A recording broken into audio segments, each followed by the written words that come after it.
Welcome to Brain Wreck. I'm Jason X. And I'm Kevin Graham. Ooh, I just spiked. Oh.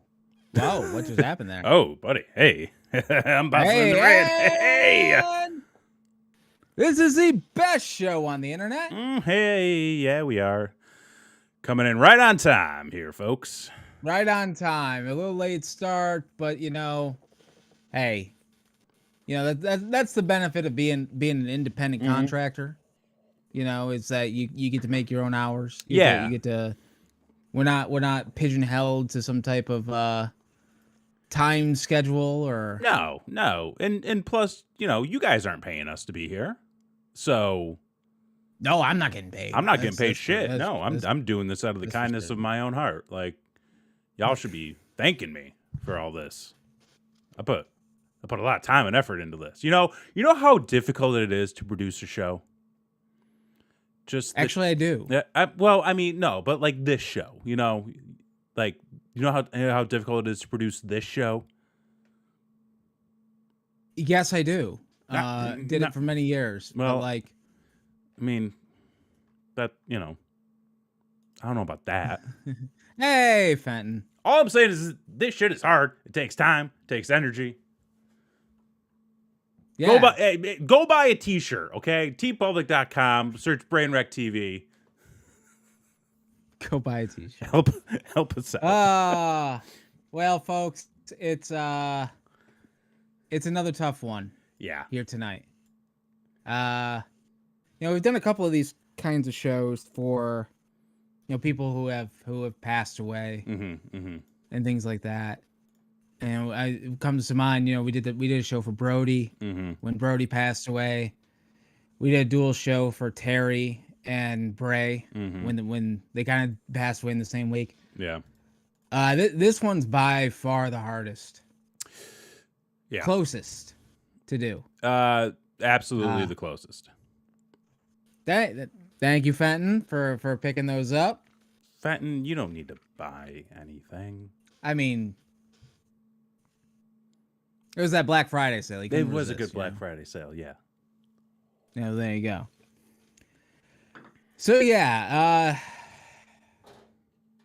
our longtime friend, good brother, Jack Trades, Kevin Parker, passed away the other day.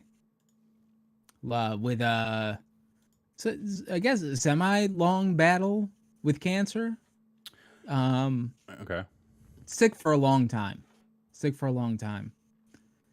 And it's one of those things of like you hear what's going on, you get the updates, you kind of expect it, you kind of know what's coming, but like it doesn't matter. Like it doesn't prepare you. No. And I think that's when it happens. You're never truly prepared, because I mean, geez, like I can think about like any time a relative has sort of gone through a very similar situation of like, the family members who have had cancer, family members who are just, older, family members who just weren't doing well for a period of time. You sort of prepare yourself in the moment, but then once it actually happens, it kind of becomes surreal in a way. Yeah. And it's almost like you're still processing it, even though you've sort of processed it for so long. And it's always just a weird, strange, like experience and thing to go through. Like, I don't know if there's ever been a situation where myself or anybody that I know has been like, oh yeah, it's better. And like, that was kind of it. Like there's always sort of that outwardly, expression and emotional response. But then like, when you really take a moment and think about it, you're like, no, like it's heavy. It's heavy stuff. Yeah. And Patrick's right. It doesn't matter how long you know. Yeah. Or how you prepare yourself. It was interesting because when I did find out, and we don't want this to be a sad show. No, because no. because that is the absolute last thing that Jack Trades would have wanted. uh, because he would much prefer us to tell entertaining stories about him, about the business, about our times together, which we're absolutely going to get to. But once when I did find out, like, it did hit extremely hard. And then you go and everybody was doing posts and everybody was sharing memories and photos and things like that. And like when you kind of really look back at the history of 2CW and how long we've known him and things of that nature, like, he was there for almost the entire time. And that's something that I don't know, as somebody who was there the entire time. Like, it's not something that I really like forgot about or anything like that. But it was one of those things where I was like, oh, they came on and helped us in Utica that one time, and then like you realize that was show 3. I was gonna say it was like second or third show, right? Yeah, it was like show 3, and you're like, oh shit, yeah, no, they had been there the whole fucking time. Yeah. And when you're around somebody that much, and when even if just with the wrestling stuff, and of course we did stuff beyond the wrestling stuff and hanging out and things like that, but 10 years of seeing somebody at least once a month, if not more, you just kind of always assume they're gonna be there. Yeah. And it's a strange feeling. It's a weird feeling. Yeah. But yeah, I mean, I don't want this to be a sad show, because I know that's not what he would want to do. But so I guess if do you have anything to add to that before we start telling some good time stuff? The one thing I'll say is his reach truly went beyond just the boys in the back. Because like, I had a conversation with my mom earlier, and, we were talking about him, and, the one thing she had said was, how he always took time to like make sure she was okay at shows, watch out for her, make sure she was set up, fucking tell her that I was okay anytime I was doing crazy shit. Right. Because you know how she is. But it was that, and then like even like I was talking to a buddy of mine, I was talking to Bergman about it, and even he was just like, damn, and I think that a lot of the people who I knew that were going to the shows pretty regularly, like they had all commented on like just that little bit of energy like he could bring, and just like he definitely carried himself as like a man of the people whenever he was out there. Oh, and well, he was. That's the thing. Yeah, I mean, no bullshit. He was, but like Trades was the type of guy that would welcome the entire crowd with open arms, and it was kind of like you saw Trades, you saw your buddy, even if you were a fan. And oh yeah, everybody, and Patrick makes a great point. Like, Trades is a connection for so many people. Like, we wouldn't know Patrick without Trades. I mean, obviously we wouldn't know Justin without him. And it is odd when you think about, and me and the wife do this a lot. Like, we'll go down like almost like the end of the degrees of bacon. Oh yeah, yeah, 6 degrees of Kevin Bacon. Like, yeah, where you have to know this person to have then known this person to have then known this person to now be best friends with somebody else. Oh yeah.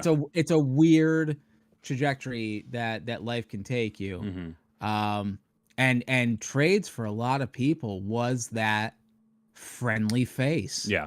Like that person that when you go to the shows, once you saw him, it was something that was unique to 2CW. It was almost like a public relations like type of role that he had. Not only was he a character not I mean, and he was a character. Let's be honest. Like Mm-hmm. from the day that dude started, and when which like we talked about was the third show Mm-hmm. in Utica. I remember now. When did you? I forget. When did you came into the picture? Like it's always like I Like, always think you were there the whole time too, and you weren't. So like no, I don't you talking about like as a fan or like as a like when did you trainee? start doing like ring crew and shit? I started doing ring crew. It would have been summer of '08. It was like my first 2-3 weeks there. We were still in the facility over on Henry Clay Boulevard Oh, okay. and that Okay. warehouse district off there.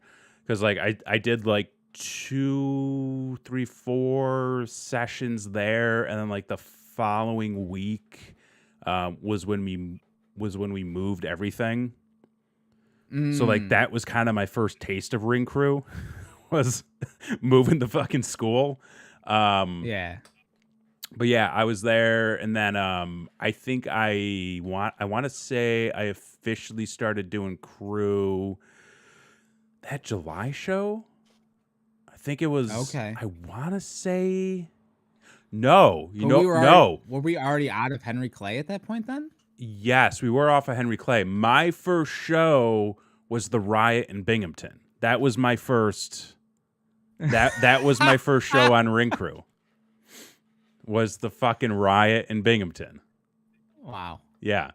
And Brody Welcome to knocked that business, dude kid. out in the parking lot.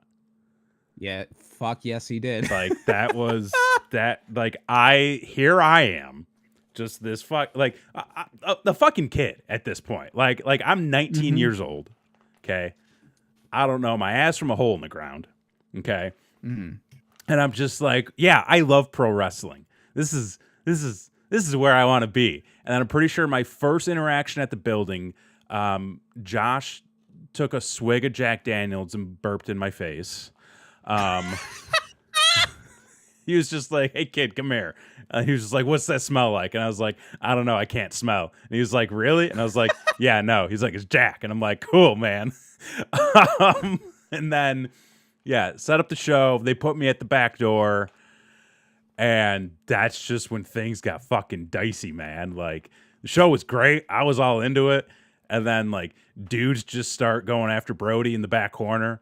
And I'm like having to jump on a guy. And I'm just like, hey man, I don't know what's going on, but you need to stop. And then Steve Coleman came in and saved my ass. And then everything happened. And I was just like, oh shit, this is wrestling. Like this is Good. Well, yeah. that's a hell of a start. That's a hell Yeah. of a start. Yeah, and Man. I actually think Trades was like, "I'm surprised you came back," and I was just like, "Yeah, man, where else am I gonna go?"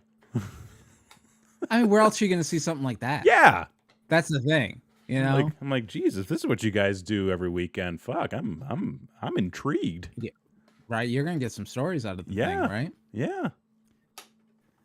So I remember the first time I ever saw Jack Trades Mm-hmm. because we pulled up to the old Field of Dreams in Utica before they moved to the other Field of Dreams, which is a better Field of Dreams. But this was the original Field of Dreams, which is a big old pile of shit. Sure. And we pull up to the building, and we had already done 2 of these already. So Okay. it was like we knew what we were in for. It was 6 a.m. Mm-hmm. You're breaking the ring down at the school, and you might be back by 7 a.m. in your bed the next morning. Yeah. Type of thing. And so we had already done 2 of these. And so we pull up to the Field of Dreams, and there's Jack Trades, there's Justin, and then there's like two or three other kids Mm-hmm. just hanging out in front of the building. And I mean, I didn't know, arrangements were made or whatever. And I'm still brand new to the business, and I'm still in very much protect the business mode. Yeah, yeah. So I'm like, who the fuck are these guys? And then Isis was just like, they're here to help. And I'm like, should they be? And he's like, I don't give a shit. I don't want to do this. So like, we'll take all the help we can get. Hell yeah. And then I think there was I can't recall what it was, but there was a another company's belt at the show. Oh, okay. Whether it was like one of those X Division belts or whatever, whoever the fuck Yeah. belt or whatever. And Trades got the spot where he got to carry the belt to the back, after the entrance was made. And you look at that dude's eyes in that moment, and you're like, his life was made. Oh my God. In that moment. And I remember seeing that and seeing that excitement, and I'm like, wow, he's really excited. But that was him. That's the thing. Like, he would get that way about so many things. And it's that, like, almost like childish wonder. Oh yeah. And excitement. Yeah. That I will always associate with him, and I will always remember. And I've got a story for later on where I've never seen a more excited human being about anything in my entire life. Wow. And we'll get to that. Okay. But I think that's part of the reason why Josh was so enamored with him too, was because he didn't complain. Right. He loved it. He worked hard. Like, and he came back. Like that's always the big one. Because you get a lot of those guys. That's a huge win. Yeah, I mean, like, because you do get a lot of those guys who show up, and for better or worse, like they put in the work. Like, they give it all they got. They don't complain. They don't say anything. They just do what they need to do, and then they go home. But then they never come back. Because Fenton, I'm not sure exactly what it was. I mean, I have that DVD, but it doesn't play. So, like, I don't know what. Do any of them play? I mean, I got like 3 shows, man. Like, I don't have. I have a stack of them. Oh, you got a stack of them? Okay. Somewhere. Right. I mean, I don't know if they're here, but like, I remember one time we should do a retro watch back of the. How have we not done this? I don't know. I mean, Pun and I have done it a number of times, but we can, okay. Well, I'm sure you and I could pull some shit out. I thought I was onto an original idea. I mean, it's been done, no, nobody else has done it. What are you talking about? Okay. We'll trademark this show then. But yeah, like, there's always that moment of, people show up, they do the work, but then deep inside of them, they're like, "Oh, I don't want to do this. This isn't what I thought it was. This isn't what I want to do." But yeah, like, he was always there. He was always doing it. He became a leader in that role fairly quickly. Because I know anytime people showed up, he was very quick to be like, "This is your duty. This is what you do.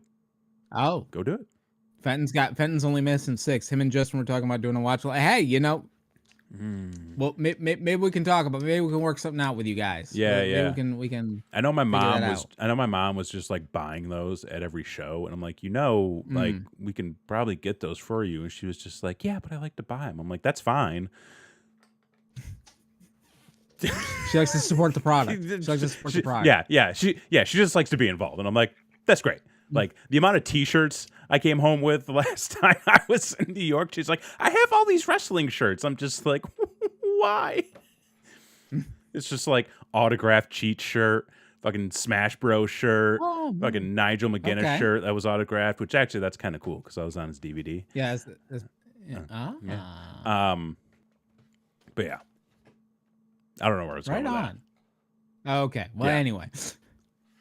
So yeah, that was my introduction to Jack Trades, and that, and it was very interesting when you kind of look at the whole trajectory of everything. He basically forced himself into the position that he was in, and everyone was like, "Yeah, okay, yeah, that works." Like, you're really good at it. Yeah. It never happens. But, like, I also think, too, like, that is the sort of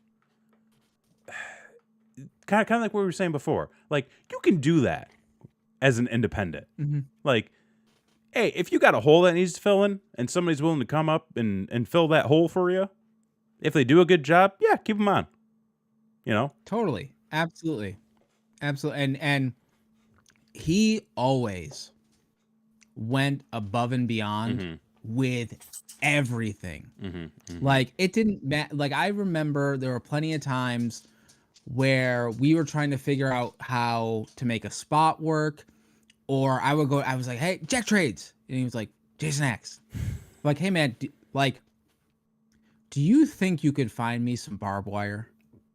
And he's like, I'll find you some barbed wire. He was fucking And Walter then- Sobchak. Just I'll get you till by 5 o'clock. And delivered. Yeah. Like within an hour. He's like, I got a roll of barbed wire right under the ring there for you. Yeah. I'm like, all right, man. And that's how he became Jack Trades, was because whatever you needed, or if you had a problem and you needed a solution, he was the guy. Yeah. He had it. He could figure it out. He, just, it was absolutely amazing. It was I would say it's the thing he excelled at the most, but it wasn't. Because the thing that he excelled at the most was giving people a personal experience. Yeah. That's the thing. The fans loved him. I mean, and so did everybody else in the back. Patrick Fenton, if you want to hop in, by all means. Yeah. Yeah. Yeah. Yeah. Fenton. I do not know who gave him the name Jack Trades. Enlighten us, or if you can you squeeze Patrick in? Okay, Patrick, are you near computer? Yeah, here, Fenton. Let me do this for you real quick. This is gonna work. Get him on the show if he can get on the show. Ooh, nope, that didn't do what I wanted it to do.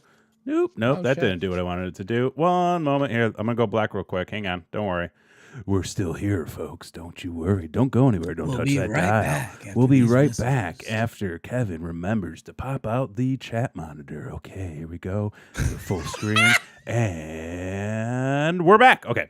Hang on a sec. Oh, shit. Oh, well. Hang on. Let's see if I remember how to do this. We're doing it live, folks. Okay, hang on. I'm gonna do this. And while you're trying to figure that out, I'll tell this story. The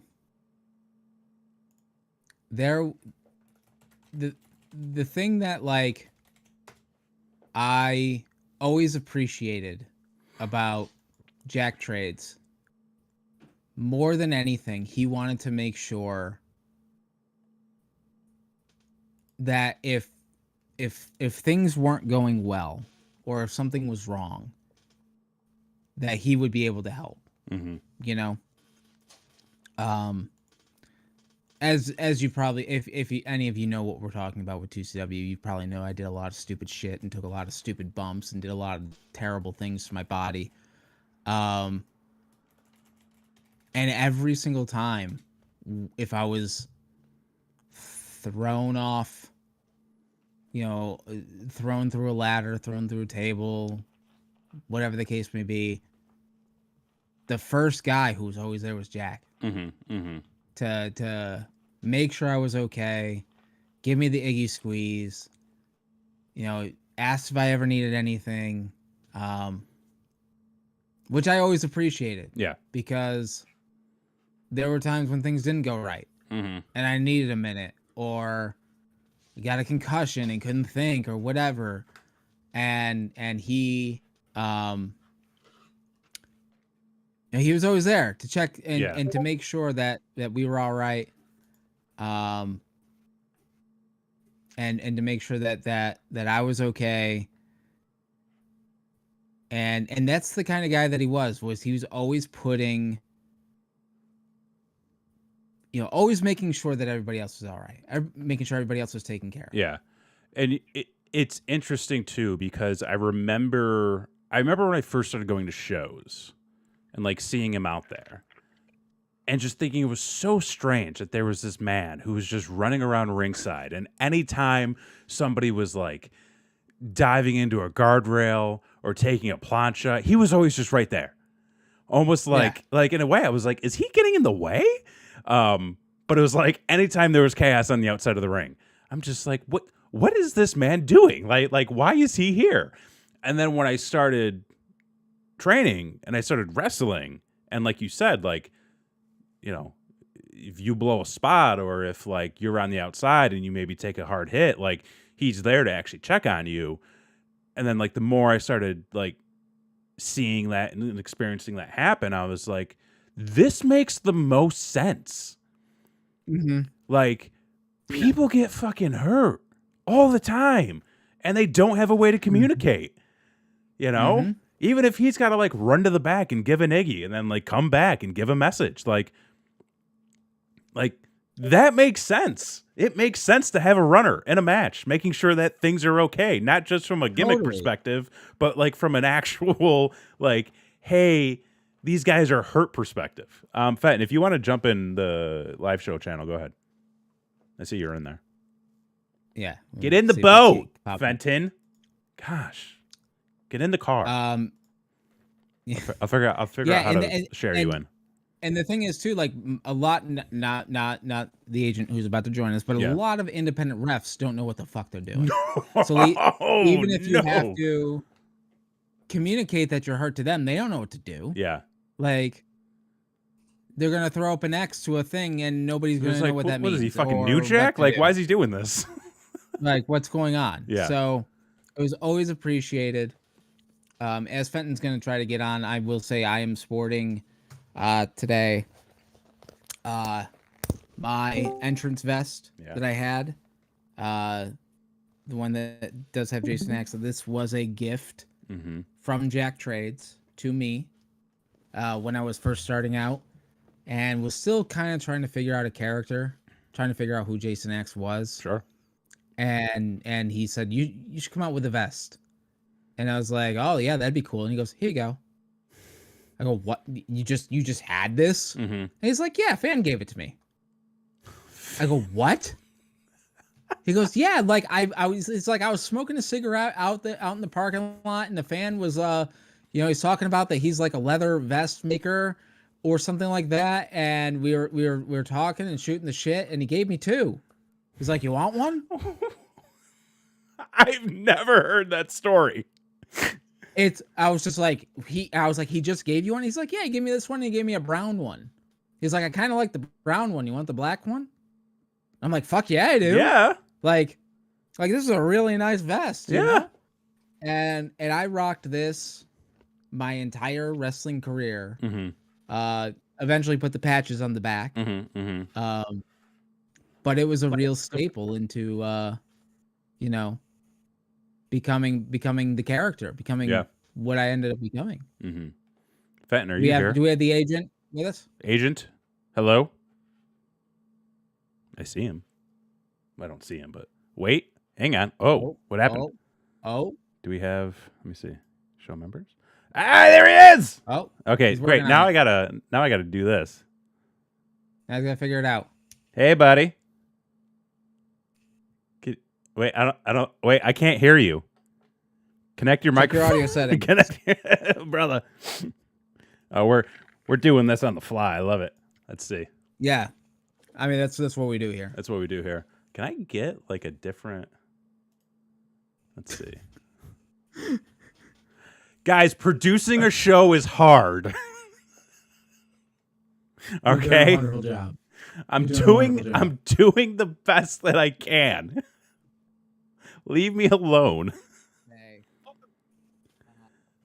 All right, hang on. Almost. Hang on. I'm gonna Oh, I heard something. I don't know if the people heard it. Wait. I hear Jason Axe coming through your microphone.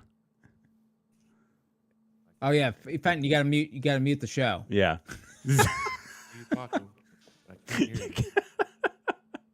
And he's got a crazy echo going on. I don't know what's going on with that, but let's see if I can do this. Okay, that should be better. Can you hear me? Oh, you can hear you. We can hear you. Can you hear us? Hello, Patrick. Bark twice if you're in Milwaukee. Is the echo still there? No. No, I still hear us though. I can hear you. Yeah. Yeah. Can we? Jesus I can. Christ. I'm delayed though. Oh, you're delayed. Okay. Hello. Patrick?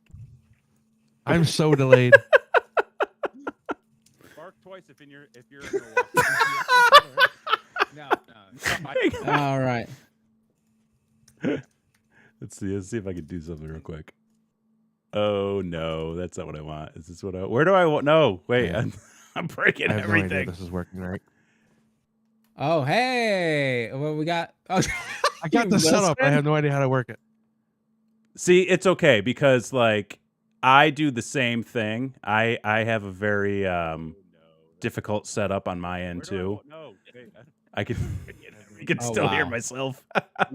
we're doing this. Bye. Hey. I'm like 30 seconds behind. How do I fix that? Patrick, if you can mute the show on YouTube and listen to the Discord stream. Yeah, you should be able to hear us on Discord. That'll be listen to that because then that's not delayed. That's real time. Yeah, that's real time. Hey. See if it. I mean, he's listening to the YouTube stream right now. So Patrick, can you hear us? If you can mute the show on YouTube and listen to the Discord stream. Yeah, you should be able to hear us on Discord. That'll be, Patrick, turn off your YouTube. Yeah, real time. Patrick, turn YouTube off and change your audio settings in Discord. If I mute the show on YouTube, I can't hear anything. You should hear us in Discord. Go. We're trying, folks. We're trying. It's okay, Patrick. Hey, there we go. I figured it out. Okay. All right. Are we good? Hey, all right. Wait, I still hear me. Why do I hear me? Wait. It's very spotty, but I hear you guys and I see you guys. I hear myself too. How do we stop that? I don't know what's going on. What do we? Hey, Patrick. Well, at least you're on the show. Yeah. How you doing, pal? How you holding up, buddy? Oh, we're holding up. Holding up, right? Mhm. Right. Holding up. I don't know. So, Does it look right? yeah, it looks good. Where'd you get all those belts? So, Dude, Jason X says it's expensive back here. oh yeah, you got an expensive background. How much money do you have? Dude, I don't have a life. Come on. So Patrick, you gotta tell us how did Trades get the name of Trades? Commentary. I don't know who actually gave it to him. I believe Bombshell is the one that's credited for it. It would make sense. But yeah, he just was watching one of the DVDs one day, and he heard the name Jack Trades, and that's how he found out that he had the name Jack Trades. I feel like that was also the era of 2CW where whoever was on commentary would just make shit up, and then it would like stick. Yeah, that's it. Because I remember one of my first matches with I think it was Studley. It was me against Studley against Pun, and I think it was Bombshell was like calling the match, and he was like Studley Steve in his Macho Man inspired gear, and then Van Slyke with his Taz inspired gear, and then Kevin Graham with his Baron von Raschke inspired gear, and I was just like, Baron von Raschke, what the fuck? Like, that's a poll. Like, all right, if you say so. Oh man, commentary. We just let them go. Yeah. Yeah. So Patrick, we've been thinking about the different connections between where Trades comes in, where everybody else comes in. And you had mentioned in the chat that we wouldn't know you without Trades. Correct. So do you want to tell the story of your connection? So actually I think, Kevin, I started like the show after you because I started the Chick Wing Festival in 2008. Yes, you did. So I think that was the next month. And we had been bothering Trades for months, me and my friends, to come on and help with the ring crew. And he's like, oh, no, we're good.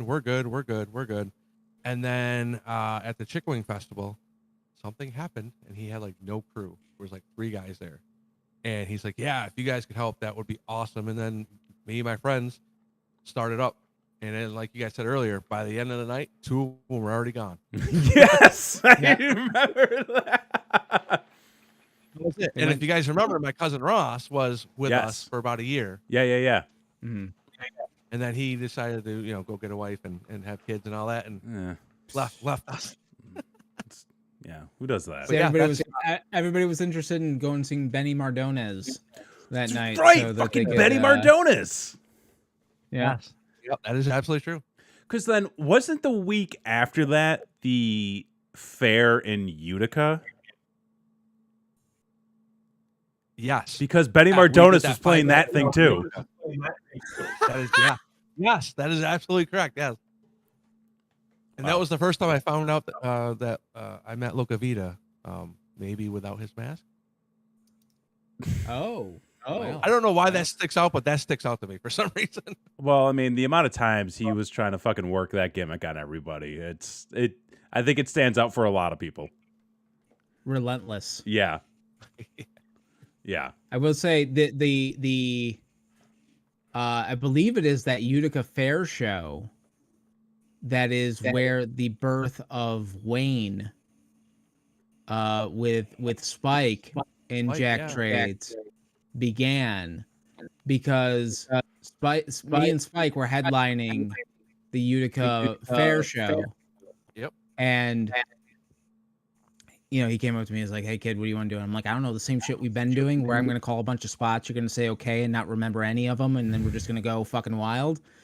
And then I think he was looking for a chair or something during the match, and he called the Trades, and he was just like, "I don't remember your name, Wayne.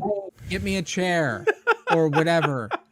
And from that moment on, he was always Wayne to Spike. Oh my god! Even when we saw him at like signing conventions, we would see him down at like Legends of the Ring and Sinomania, Spike would call him Wayne. That is, I love that. That's tremendous. Absolutely. Yeah. Yeah. And Spike did do a nice post about Jack Trades. If you guys haven't seen that, go check it out. It is on the 2CW Facebook post as a comment as well. Now, Patrick, you have a very interesting relationship, because you rode a lot with Jack Trades. Spent a lot of time in the truck for a long time. Yeah. Yeah. We would go to Sinomania and Legend of the Ring. That's how it started, because right after I started Ring Crew, I don't know if you guys remember this, but he had a podcast before it was known as podcasting, right? Called The Brood, and he would do interviews with wrestlers, and it would only be 20 questions. He would do a 2-minute intro, and then same 20 questions for everybody.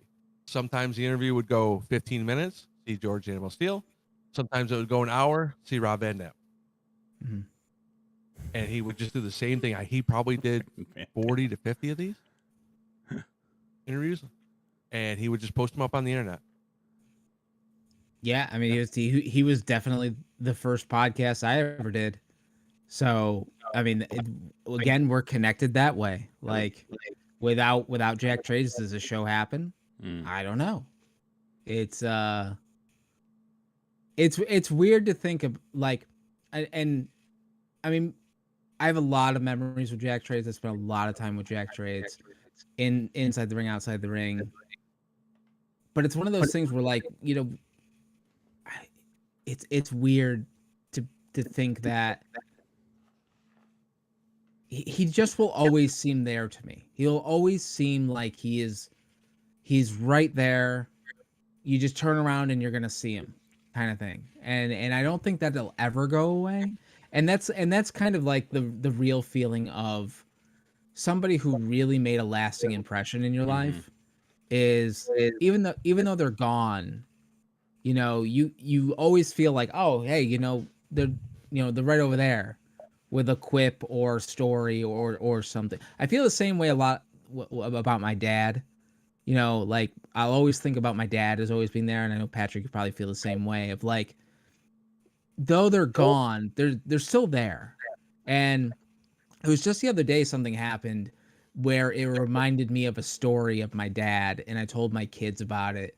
And then I got this feeling of, he's still here. And that's just going to be the same way with trades. Like all these stories, all these moments of 2CW, like they'll always be here for everybody. Like those stories will always be here. Mm-hmm. And in that way, so will trades, Absolutely. And Telling those stories again will be like he's right there every time. Absolutely. And whenever you need something, he'll be there, Yep. And there's plenty of stories. Let's not be. Yeah, I think everybody has Too at least many. one. Too many. Some we can't tell even here. I was gonna say, yep. Some we can't tell. Some. Yeah. Yeah. some of those highway stories. We're not gonna divulge any of that. All the highways and byways. Yep. Mm-hmm. Yeah, and it's a. I don't know. It's one of those things of like, I think, especially the past 2 days, like, have been really digging in the memory bank and thinking about a lot of things and thinking about a lot of, 2CW stories and things like that. And one way or another, he's always involved. He's always there. He was always there. He was always reliable. He was always happy, for the most part. Like trust me, there was a couple times where I saw him lose his shit backstage about something that was going on. And I remember one in particular instance where I can't remember why he was mad, but I just remember him not being able to form words. He was so mad. And everyone just kind of being like, shit, Jack Trades is pissed off. Oh, something fucking must have happened. I can remember in a Swigo something that there was an issue with the load in and just trying to figure out how to get stuff loaded in. And I think it was a situation of like too many cooks in the kitchen. And I'm pretty sure Trades was just trying to get the situation taken care of. And then just watching him explode on somebody, I was like, I'm just gonna stay over here. And it was one of those things too, where like when it happened, like it almost seemed like I was miles away. And I was like, this is where I need to be right now, because I don't want to go over and figure out what's going on over there. They've got the truck. I'm going to go fucking find a bag to move around or something. I remember this. You remember that? Okay. I know what you're talking about. Oh, okay. Yeah. Just... That was like 6 months after we started. We did the break in 2008 and we came back in 2009. Yes. February 2009. Yep. Sabotage. We were supposed to be in Cortland and we got screwed out of that venue. Yep. And we did a Swigo instead. And I remember that whole afternoon and evening, because somebody got fired at the end of that show. Yeah. Oh wow. Oh yeah. Were you guys there for the Rochester incident? No, that was before. Wait, was that the which venue was that? That was the Bryan Danielson show where like 95 people showed up. That was my first show as a fan. Oh, really? Okay. And everybody says, "Why did you keep coming back?" Everything went wrong on that show. I mean, I had a great time. No, I remember. Yeah. I did too. I had a great time. I was a fan too. I was sitting in the front row. I remember that. But yeah. So did you guys know about the aftermath? Did you? I was later made aware of the aftermath. Yes. Yeah. I've heard the story a couple times. So this is what really popped me. This is one thing.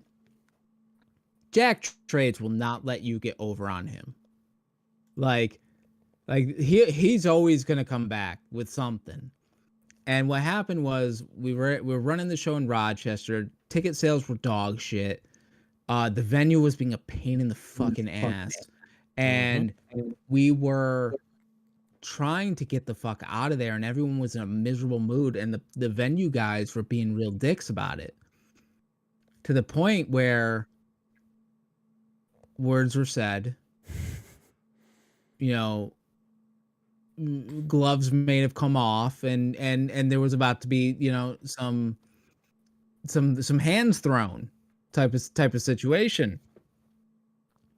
Josh had to step in, you know, cooled everything down, basically just told everybody, get the fucking shit on the truck and let's get the fuck out of there. And I remember, you know, closing up the gate, locking it up. We're getting ready to roll out.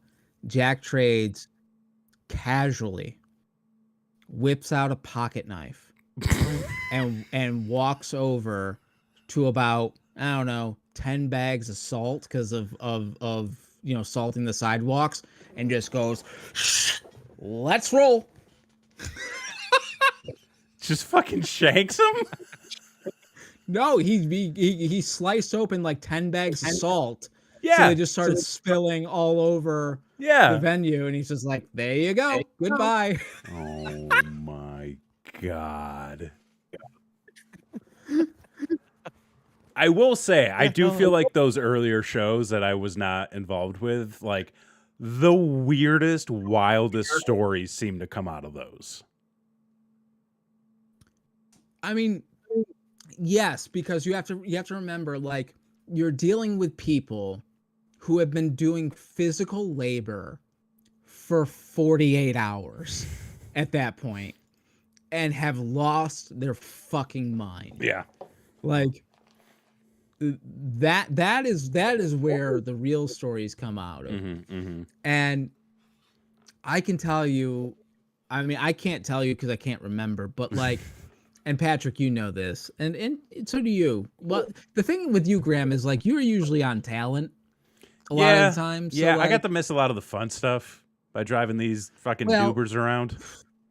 I don't know about fun stuff, but like, Patrick, like, how many times was it 5 o'clock in the morning? We're at the school unloading. Half the ring crew has disappeared. It is us. It's Trades. It's Justin. And maybe a handful of dudes or whatever that are left. And even then, like, Trades is like, come on, guys, let's just get the, like, being the cheerleader, being the leader. Oh, yeah. Being the motivating force to get it done, coffee in hand, you know? Oh, yeah, absolutely. I mean, getting everybody on track, and by then you're delirious. I mean, you said that earlier. Yeah, absolutely. Especially if you're doing double shots, and this is the second night, and forget about it. X is already like, I don't want to remember anything. Double shots. Yeah, no, it was just like that. And he would be like, I gotta get the truck back by like 5. You guys need to hurry up. Guys, we got a deposit. We got to get back. I got to fill this thing up. Yeah. Yeah. Oh, God, yeah. And especially if we were doing those double trips like in Ithaca and Elmira, and it was such a long trip back, that was worse because, like, if it was a circuit show and it was late, but it was like a 20-minute drive, so it wasn't so bad. But those 2.5-hour drives, and then you have to unload the truck after that, and it's December, and it's 10 degrees out. Yeah, we needed the motivation. Yeah, absolutely.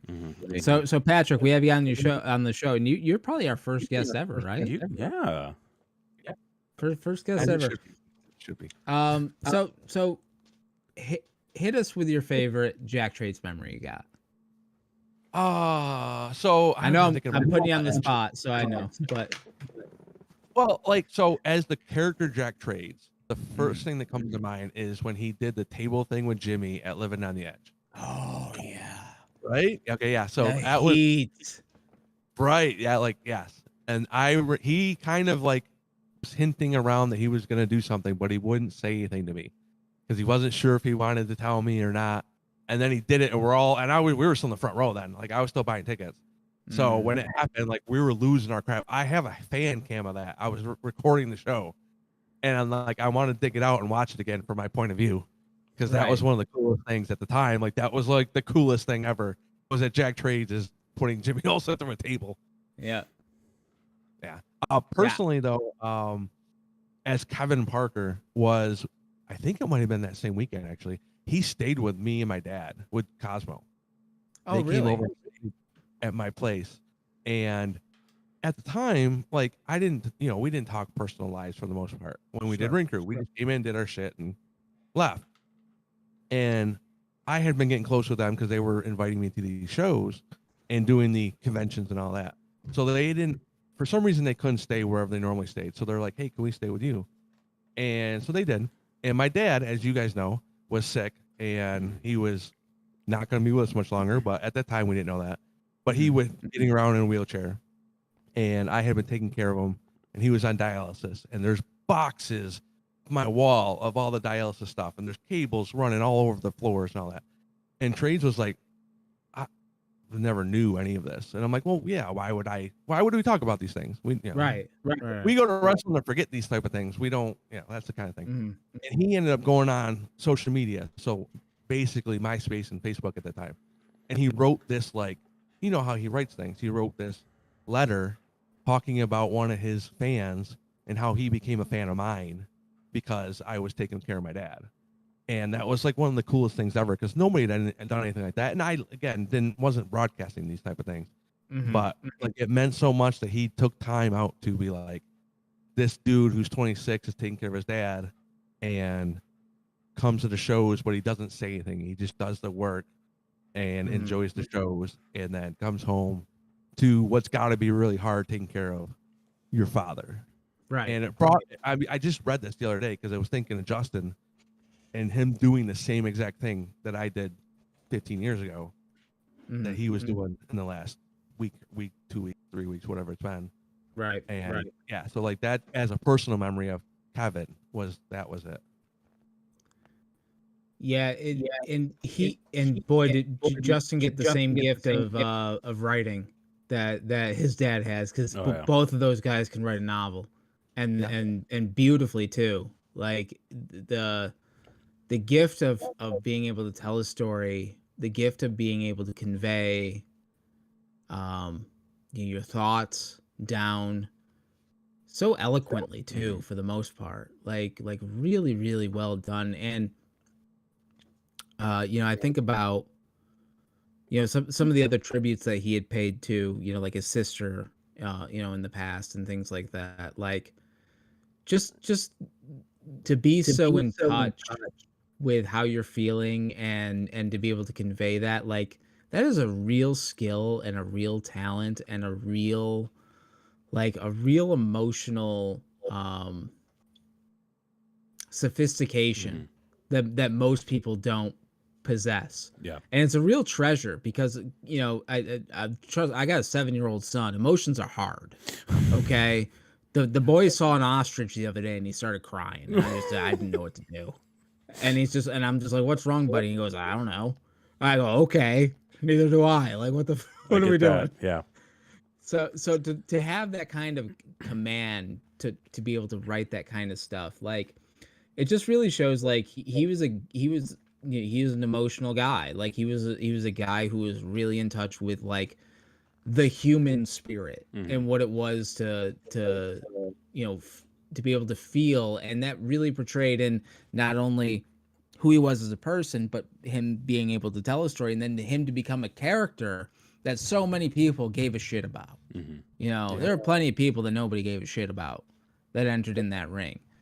But when fucking John Walters and Jimmy grabbed him and put him through a table, I thought the barricades were going to be thrown. And the people were so fucking upset that somebody had the balls to lay their hands on Jack Trades. And that speaks so much more to the man than anything else in his relationship with people and how people felt about him. Like, you can't buy that. That's such an incredible thing. Yeah.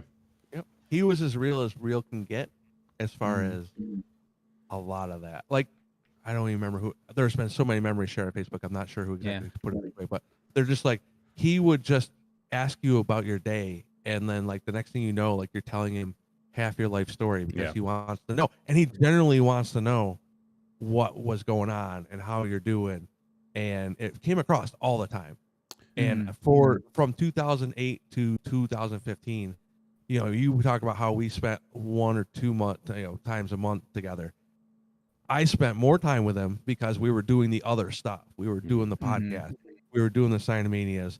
I would go out to his place. He would come out to mine. We would do a lot of other stuff. So and it was just we pull pranks, but like we always use Scarecrow as the example because like you remember him first, right? He was just in a shell, and now look at what Scarecrow is. Not even a semblance of a shell left anywhere. I saw a picture of him. I saw a picture of him on Facebook today, and I was just like, "What?" Oh yeah. I remember watching that kid fall through the ring doing ring crew. Yeah. His first day. That's how he got the name Scarecrow. Yeah, but like a lot of that is because of trades and Cosmo, but trades because he would bring him out of a shell. Yeah, and to a lesser extent, but for me too, because you guys remember me being around first. I didn't say a lot or do much. I just did what I was told and kind of watched the show. But now I'm not a lot more, but I'm a little bit more out of my shell than I ever was. But that's a lot because of trades and Cosmo too. But a lot of it has to do with trades and going on these trips that we used to go on. Yeah, I think one of the things that always really stood out to me about Kevin was any experience you had with him always seemed like a full experience. Like it never really seemed like it was just, you get a lot of those people that are just like exactly like, hey, how you doing? And they just kind of walk by. Like he could have very well have just been, hey, how you doing? But like it seemed like a satisfying conversation. It seemed like there was really some substance to that. And I think I think that really goes into just who he was as a person and just like his connection with the universe and how he almost looked at people and just, again, having that reach that went beyond just the people who were close to him. He was the welcoming party for all the fans. Like fans knew him, specifically. So I think that was definitely something that really, really stands out.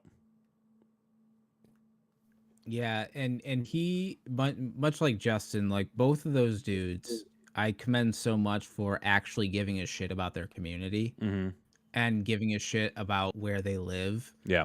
I remember when I had just won the 2CW title, so I had just become champion, and then he hit me up and he was like, "Hey, do you mind coming to the Utica library and bringing the belt to talk to kids?"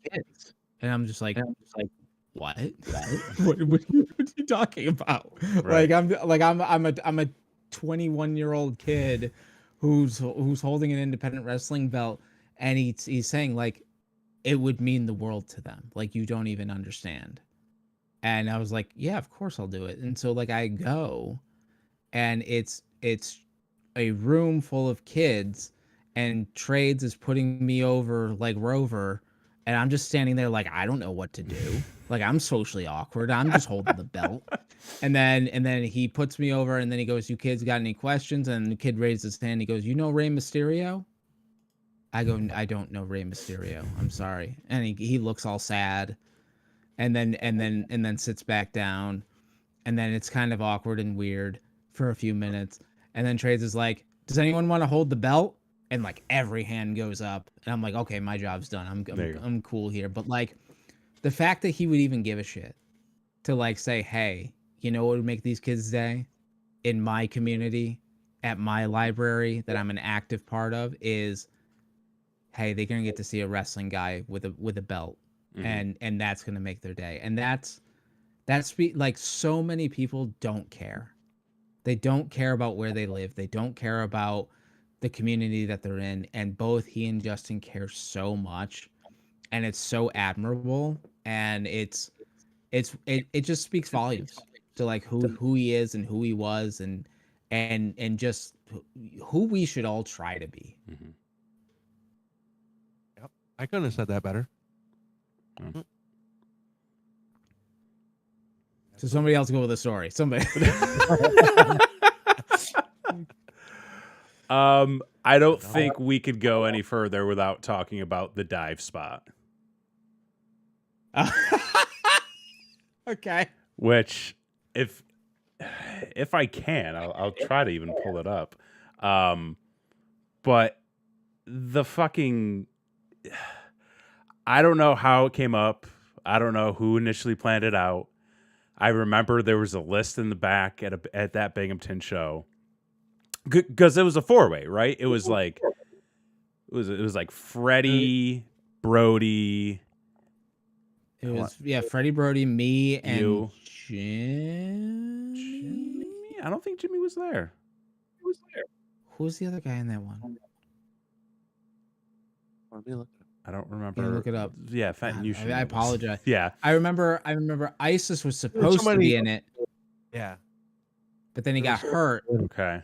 And he was going to be the ref for the match. Okay, he was the ref for the match.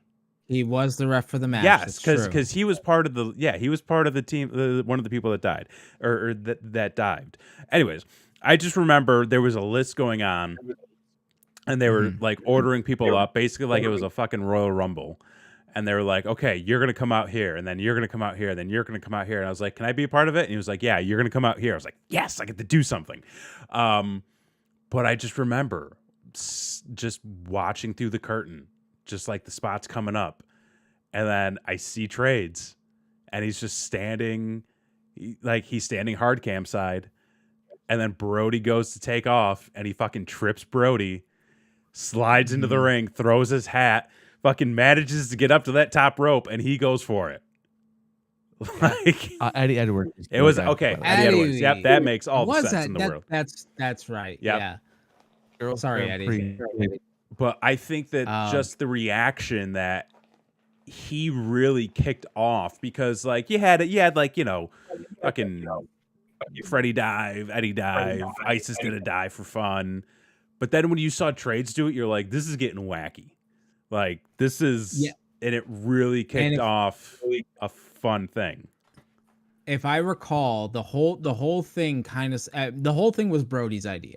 Right. So to put that in perspective, the whole thing was Brody's idea, and the initial idea was that on that show was Bryce, their buddy referee. Yep. And the whole point of that spot was for Brody to gorilla press Bryce onto us, if I recall correctly. Okay. That was it. That was the big payoff. But then it kind of morphed into this thing of like, you know, Freddie will dive, and then, you know, Eddie will dive, and then I'll go to dive, but then ISIS, who's out there, can dive. And then it just was just like, why doesn't everybody dive? And like that idea kind of steamrolled. And it was a thing of like, we went up to Jack Trades and we're like, hey, do you want to dive? And he was kind of like, I don't know. And we were just like, but you really should. Cause like, it'll really make the moment. And man, there is, again, that childlike wonder of being like, I'm going to get to do something I've always wanted to do. And not only am I going to do it, I'm going to be so excited about it, I'm going to fall off the fucking rope like 3 times trying to climb it because I'm so excited to be able to do it. Do you have the clip? I've got, oh, wait. Hang on. I got to see if I can make this work. Okay. Here, give me 1 second. I don't have the full spot. Okay. But I've got just him. Somebody uploaded just him. So, and I don't know if this is like going to be DMCA or what. Let me see if I can let's see if I can work this again out on the fly, folks. On the fly. This is how we do it. Okay, we go here. But we're not off the rails, so that's okay. Nah. Yeah. Hey. I think this works. Yeah. Whether or not you can hear the audio, that's up to you. There's Brody in the ropes, and there's Trades. Boom. What a good trip, by the way. He's so excited. Slips up. Oh, he got himself. Come on, brother. Come on, you gotta go.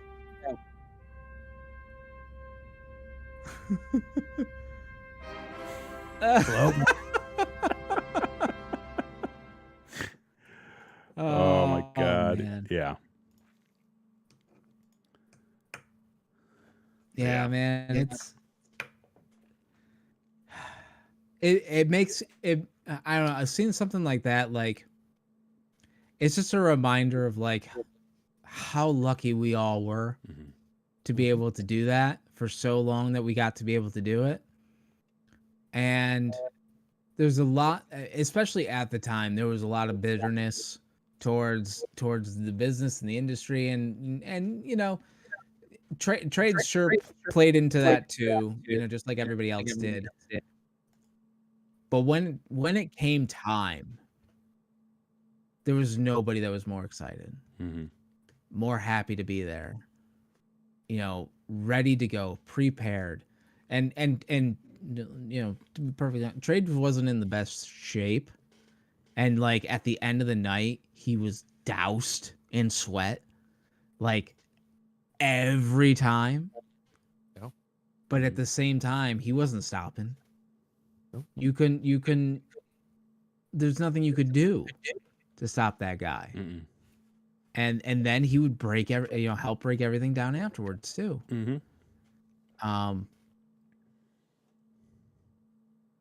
And I do want to get. I know we were going long, and we were going to go long anyway, but you know, kind of the things that outside of the ring that I really admired about him is if you followed him on Facebook at any period of time, he would just pop up places.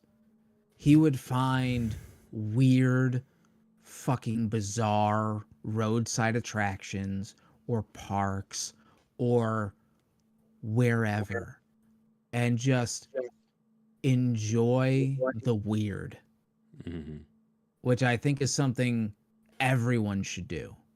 Yeah. Like, life's wild. Go fucking enjoy it. Yeah. He would literally get into a car and just go, I'm going east today. And then wherever he found something cool, that's what he's doing today.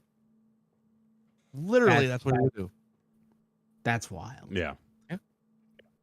That's wild. And it's such a, again, like this adventurous spirit that he had. That's something I will always remember about him, and just being like, what the fuck is it? Where the fuck is he? What is like? I would always just be like, where the fuck is he now? Like, what is he doing? And every time you see him, he's just like, I'm here, and it's awesome, and I saw some weird shit, and it's great. And I'm just like, that is tremendous. Yeah. Yeah. And he did what I think it's a podcast. Didn't he have a Laverne and Shirley podcast? Right? I'm not wrong about that. No, you're absolutely, you know. And he interviewed one of them, right? I think I just saw that. Not only did he interview one of them, so okay, I'm a huge classic TV fan. So when I saw this, I'm like, this is great. Like, oh my God. Like, I'm surprised no one has done this before. It's amazing, of doing a retrospect of Laverne and Shirley, which, what the fuck? And so he actually on the show got to interview Lenny, of Lenny and Squiggy, and then the dude like achieved probably most people's lifelong dream of interviewing Henry Winkler. Yes. Yeah. And did The magic Fonz. and did magic tricks for him on Zoom. Yeah. Like, absolutely incredible. And I'm gonna say this story. This is the one I've kind of been holding on to.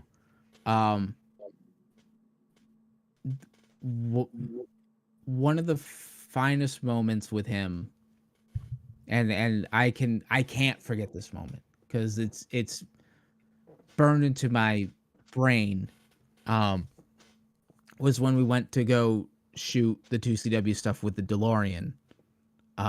So me, Josh, and Trades rode up to Boston to this guy who had an original DeLorean to shoot the closing 2CW segments, and then we ended up doing it again for the reunion as well.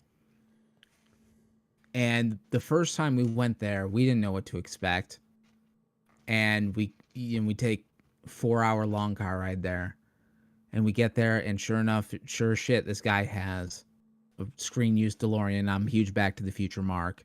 We're all marking out, having a great time, shooting the segments, everything like that. And finally, this guy's like, let me show you the rest of my collection. We walk into this room, and it's a room that's got like a DeLorean, a sports car, and a motorcycle.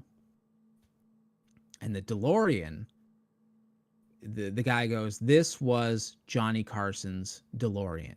Because apparently Johnny Carson was a huge investor in DeLorean when it first launched, and he had his own personal DeLorean, and they're like, this is Johnny Carson's car. And then you could just see like his eyes just go completely wide. And on the wall was a jacket, and he goes, that's Johnny Carson's jacket. The man started to cry.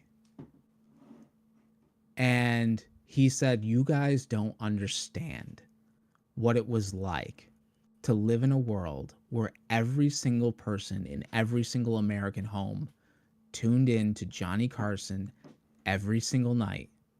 Like, you don't understand the gravity of what I'm looking at and getting to see this as like bigger than Elvis, bigger than the Beatles. This was the thing. And the guy goes, you want to try it on? And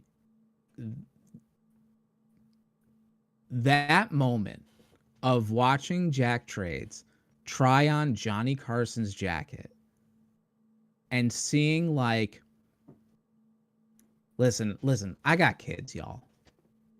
I've never seen anyone more excited about anything in my life. Like, that is a moment that for him,